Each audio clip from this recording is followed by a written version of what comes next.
Hey guys, it's your average middle-aged American back again with another reaction video. This one is about Spain and the visa rules that have just changed.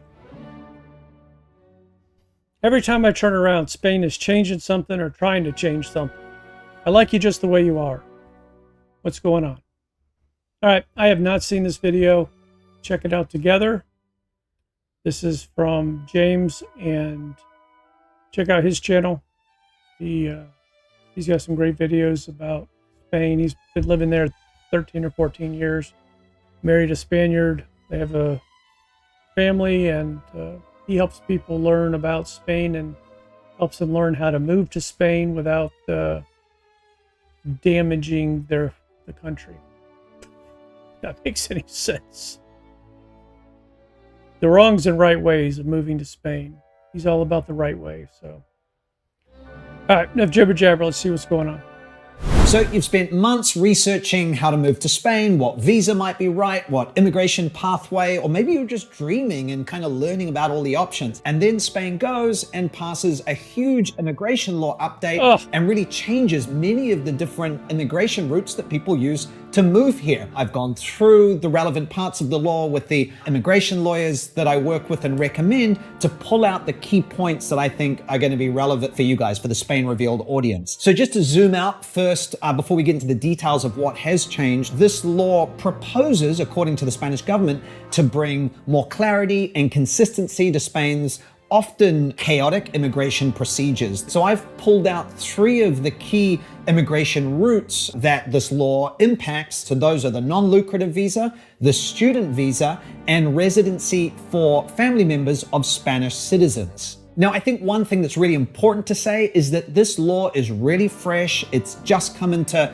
effect, and lawyers that I'm speaking to saying already that they're seeing inconsistencies and issues with it. So I would expect that we're going to see updates to this law in the coming weeks and months. Okay, so the non-lucrative visa. Now, this is a really popular visa for many people to move to Spain, especially those who are moving to Spain to retire, but you don't have to be retired to use this visa to move here. Effectively, the idea behind it is you need to show that you have sufficient passive income or savings to come to Spain to live here without becoming a burden on the state. So yeah, often used for people retiring or early retiring. I see a lot of people in my courses in their 50s who are able to retire earlier in Spain than say back home in the States or Canada, and also used for people who want to take a sabbatical for a year or two and move to Spain and live off passive income and save. Will you look at that?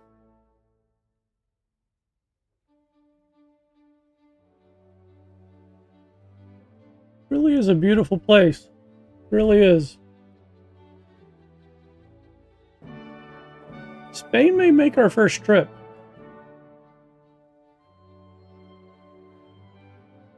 It might make our first trip. If you don't know what I'm talking about, if you're new to my channel, I am an average middle-aged American. And I started this channel to learn more about other countries and other cultures. My wife and I are going to do a lot of international traveling one day. Hopefully start soon. We're just trying to learn as much as we can about the rest of the world before we get on a plane. We have never been to Europe, and we're going. Hopefully a lot. Beautiful. Beautiful. To Spain and live off passive income and savings. Now, this visa hasn't been majorly impacted by the law, but there are some details that I think if you're curious about this route or looking at it, that are helpful to know and important to know, because it'll just make sure that you're more likely to be set up for success. Now, the first one is it's been left 100% clear that the non-lucrative visa is not for people who are planning to work in Spain. There's a long history of this visa sort of pre-COVID actually being used by people who were moving to Spain to work remotely. But now the new update makes it 100% clear that this visa is for people who are moving to Spain who are not going to be carrying out any work, any professional activities. Remember, if you're planning to come to Spain to work remotely, the visa you want to be looking for is most likely the digital nomad visa. Now, heads up for those of you who are looking at the digital nomad visa, this immigration update has not impacted the digital nomad visa. So that's a different law and it stays how it is. So there's nothing in this new law that changes anything with the digital nomad visa, just for clarity. Okay, point 2 on the non-lucrative visa.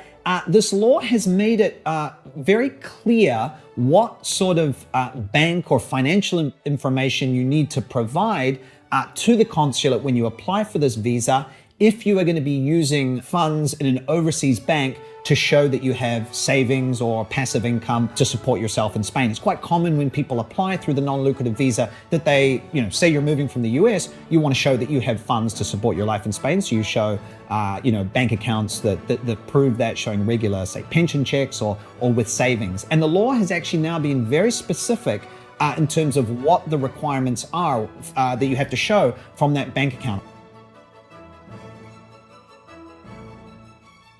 You want to make sure that you follow the rules really clearly, that you have the bank information that the law requests. And as always, if you're confused about this or... All right, let me ask you guys a serious question. We are the United States of America, but we're pretty divided when it comes to some of these issues.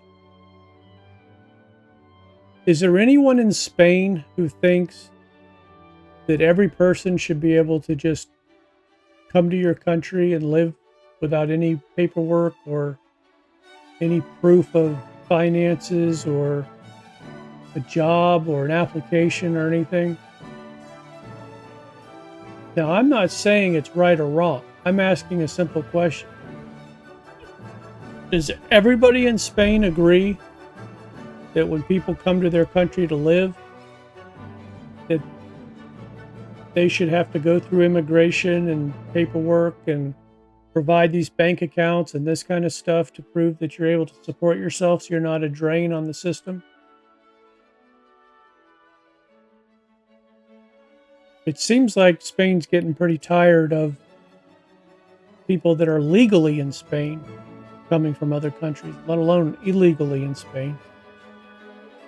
Let me know what your thoughts are. Or you're not sure, it can always be helpful to work with an immigration lawyer, immigration firm who can handle your application for you, or consult with them and give you feedback on what might be the best way to approach this. But just make sure you get your banking information right. Now, the third element of the non-lucrative visa that I wanted to point out is that the law now specifically talks about and authorizes the immigration department to check on an applicant's criminal record or potential criminal record in Spain. If you are moving and you had previously lived in Spain and potentially had something on your criminal record from that previous, life in Spain, the immigration department and the consulate are going to be able to access your record and see that. Now, just a heads up, obviously this is probably not going to apply to most people.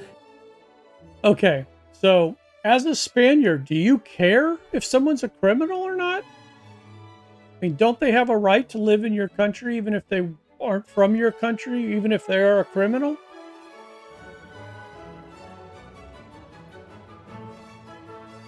Next up under the non-lucrative visa, so the law has made it 100% clear that in order to renew living in Spain at least 183 days per calendar year in the period before renewal. Now, the reason for this is Spain wants you to become a tax resident. And effectively, once you're living in Spain for more than 183 days in a calendar year, you become a tax resident, you pay tax in Spain, potentially wealth tax, etc., etc. So this previously was the case. It actually hasn't really changed anything. But what happened is how this rule was effectively enacted previously was not in an official law like this. It was in another format. And there was a court case that effectively struck down the rule. So the government has come back and put it into this law so that now it's 100% clear that you must stay in Spain, you must be living in Spain for 183 plus days per calendar year if you want to be able to renew your non-lucrative visa. And the last point I wanted to talk about the non-lucrative visa is unmarried couples. Now, It has often been challenging for couples to move to Spain under, say, the non-lucrative visa if they are not married and not in some sort of registered partnership or civil union. It was always like you had to show a lot of documentary evidence. And it was always sort of a matter of degree, of whether it would be accepted or not, and it was often challenging. The law now makes it clear that if you can show that prior to making your application for the non-lucrative visa, you have been living together for 1 year before obviously making the application, then you can be considered a couple for the purposes of this visa. Now, obviously you're going to have to show proof of that 1 year. You're going to have to provide, lease documentation, you own a house together. 1 year. 1 year is like a fling. Okay, next up, the student visa. Now, student visa might sound like something that only applies to students, and that's not the case. This is a visa that has long given people a route, and a pretty kind of easy route to move to Spain, to kind of dip their toes in and come. It doesn't have high financial requirements, to come for say a year or two, see if Spain is right for them, and then potentially go home, or then potentially look for a job here and modify their visa and get a job and actually start living a life here, have a long-term plan. And so the student visa has been really handy, and it's for people of any age. You don't have to be of student age or anything like that. And it's always applied to people who were, say, coming to Spain to do a language course, to learn Spanish or practice their Spanish, or also those who are coming to do a PhD, a master's, continuing education. But there are some pretty big changes within this visa. There's a lot going on in the student visa section of the law. And the key distinction that I want to make, and that the law makes, is that it distinguishes those students who are going to be doing higher education studies, such as university degrees, master's, PhD, or doing some sort of professional formation, and those who are doing not higher degrees, i.e. those who are coming to do a language course to learn Spanish, or coming as language assistants. So first of all, this isn't going to affect many people in this audience, but it creates a minimum age. Effectively, you have to be 18 or older to be able to come on the student visa. I don't think that's particularly relevant. I don't have a lot of 16-year-olds watching this channel who are looking at moving to Spain, but I wanted to use this opportunity just to clarify that there's no upper age limit to come on a student visa. You could be 63 and you want to come to Spain for a year to learn Spanish and just explore the country. That's 100% fine. A student visa can apply to you. You don't have to already be a student per se back home. Now, people who are coming to Spain to study Spanish were previously able to apply for the student visa within Spain while on a tourist visa. And that has changed. Effectively, if you want to come to Spain to study Spanish, you have to apply it through your consulate back home. So there is less flexibility. And the second limitation is that if you're coming to Spain on a student visa and not doing high-level studies, if you're doing, say, a language course, effectively your time here in Spain through the student visa route is capped at 2 years. So if you are coming to study Spanish, you can do a course for a year, and then you can renew to do another year, but then you can't keep renewing. You could go home and obviously then apply through a different visa route, etc. But it does limit your options once you're already in Spain here on the student visa. And the other thing is after that first year, to renew for a second year, you have to pass a language proficiency exam, which previously wasn't the case. Effectively, it's limited the options and the length of time that those who are coming to study Spanish in Spain can stay in the country on that student. I mean, that makes sense. I'm going to go study Spanish for the next 10 years, and I can't order at a restaurant without using my phone. I mean, yeah, no, that doesn't make much sense. Makes perfect sense to me.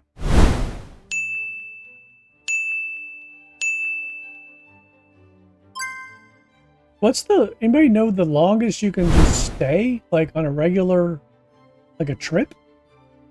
I just want to go for 4, 5, 6, 7 weeks, 8 weeks. Anybody know what that limit is? Let me know.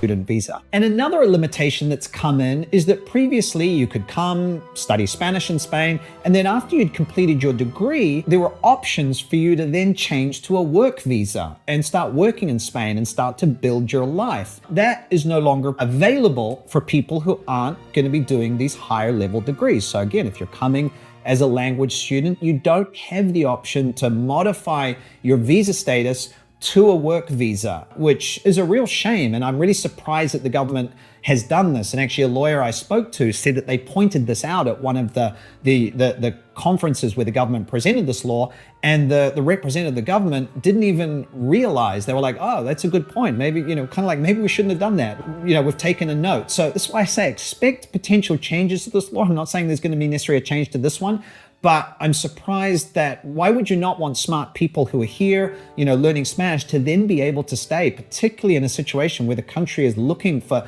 working age migrants who can come here and contribute to the economy and to the tax base. So I'm really surprised.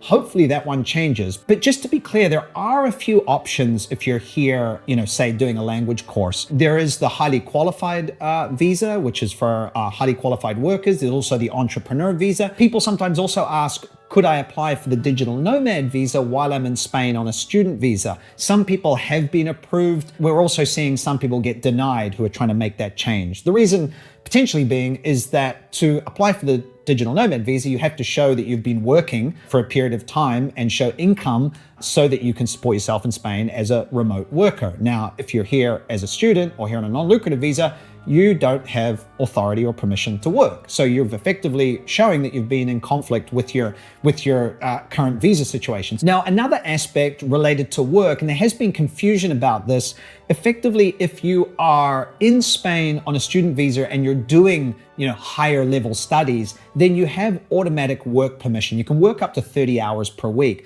But if you're here doing a language course, you do not have permission to work in addition to your studies. You can request that permission, but you have to get specific authorization for that. Now, the next one that is also a bit disappointing is that those who are coming and not doing higher level studies, you can't bring your family with you. Now, previously, this was the case that a student coming to Spain could show that they can support their family and bring them as well. Now, unless you're doing high level studies, you can't effectively bring your family to Spain. They would have to apply for their own visa to move to Spain. Now, another area that I just want to make clear that if you're coming to say do a language course in Spain to learn Spanish, you can't be in Spain on the student visa and do that course 100% online and remotely. So I want to make that clear because maybe you think you can come on a student visa, do a language course online and spend your time traveling around the country.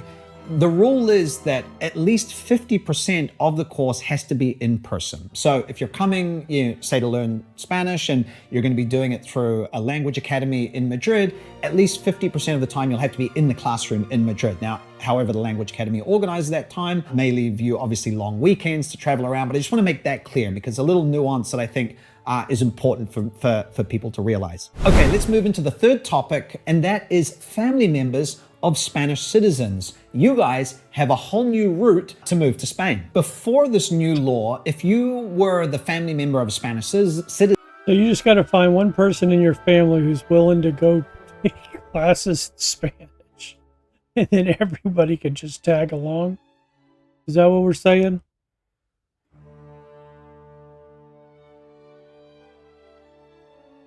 and a spouse, child, parent, whatever it may be, there was some confusion about which was the right route for you to take to get residency, to live in Spain. Now there is clarity. Effectively, if you're the family member of a Spanish citizen, you have a route specifically for you to come to Spain and move here. So welcome clarity. So who does this apply to? What family members? Well, the list is actually pretty extensive. I'm going to read them out. I've got them here in front of me. I don't want to get anything wrong. Spouse or registered partner of a Spanish citizen, an unmarried partner of a Spanish citizen who can show 1 year of cohabitation, like we talked about with the non-lucrative visa, a child of the Spanish citizen under 26 or over 26 if financially dependent, a parent over 80 or parents under 80. That's half the kids in America are financially dependent on their parents. Over 26.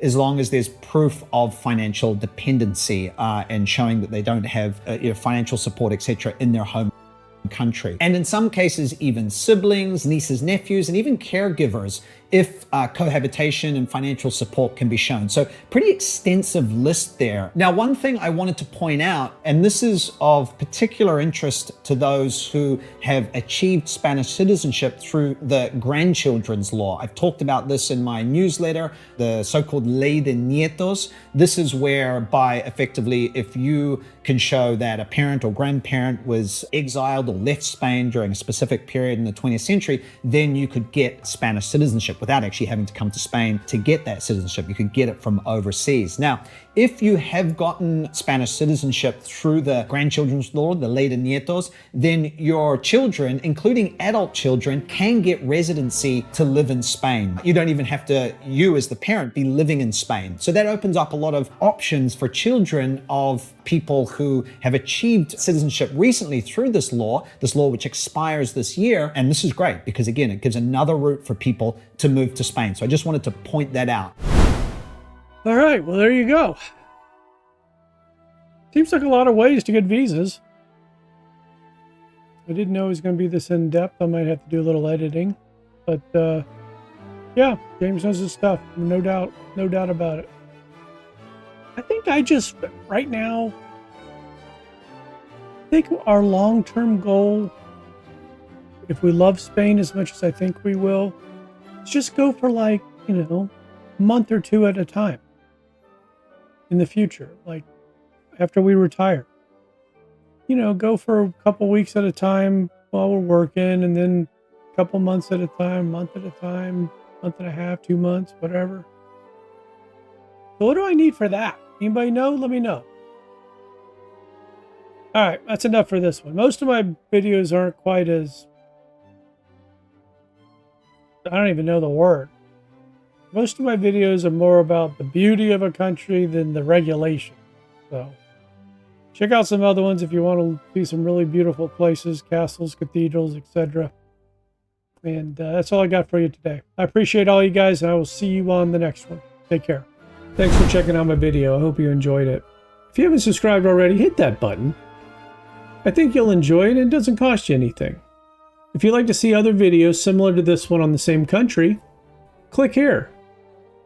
If you'd like to see some videos on some other countries in Europe, click there. Want to see some of the most beautiful castles and cathedrals in the world? They're over here. Want to check out the United States? We're down here. I appreciate you, and I will see you on the next one. Take care.